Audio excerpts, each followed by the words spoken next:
Allô tout le monde et bienvenue dans la classe virtuelle de Madame Julie. N'oublie surtout pas de t'abonner et de laisser un petit pouce en l'air. Et n'oublie pas d'activer la clochette de notification pour ne rien manquer. Place à la vidéo!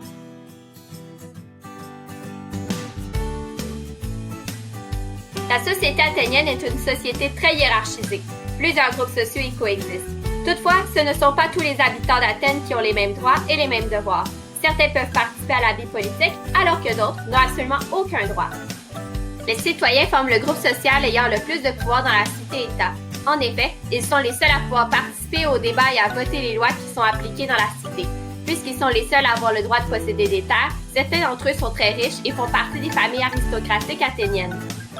Pour être considéré citoyen à Athènes, le simple fait d'être né à Athènes n'est pas suffisant. Il faut répondre à certains critères.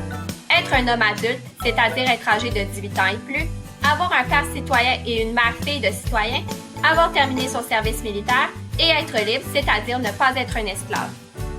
En plus de pouvoir participer aux assemblées du peuple, l'Ecclésia, les citoyens doivent participer à la défense de la cité et payer des impôts. Les métèques forment un groupe social composé majoritairement d'immigrants. Puisqu'ils sont considérés comme des étrangers, ils ne peuvent pas posséder de terre, et ce, même si certains d'entre eux sont nés à Athènes. Les métèques sont libres, ils peuvent donc travailler et gagner de l'argent. Plusieurs métèques sont des commerçants ou des artisans, comme ce forgeron que tu peux voir à l'écran. Tout comme les citoyens, les métèques doivent faire leur service militaire. Cependant, leur statut d'étranger les oblige à payer un impôt spécial. Au 5e siècle avant notre ère, les femmes appartiennent à la classe sociale de leur mari.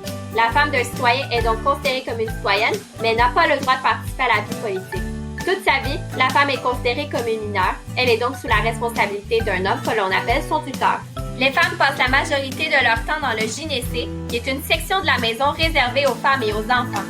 Elles peuvent sortir de la maison pour participer aux fêtes religieuses et aller au marché. Le principal devoir de la femme athénienne est l'éducation des enfants. Cependant, la femme est également responsable de tenir la maison, le oikos, qui représente l'ensemble des biens et des récoltes rattachés à une maisonnée. Autrement dit, elle est responsable du budget, des tâches ménagères et de gérer les esclaves. Les esclaves sont des gens qui ne sont pas libres. Ils sont considérés comme des objets. Ils peuvent être donc vendus, loués ou même donnés en héritage. Les esclaves sont souvent des prisonniers de guerre et les enfants d'esclaves deviennent automatiquement des esclaves. Dans la société athénienne, il est possible pour un esclave d'obtenir sa liberté. Il devient alors ce que l'on appelle un affranchi et il sera considéré comme un métèque.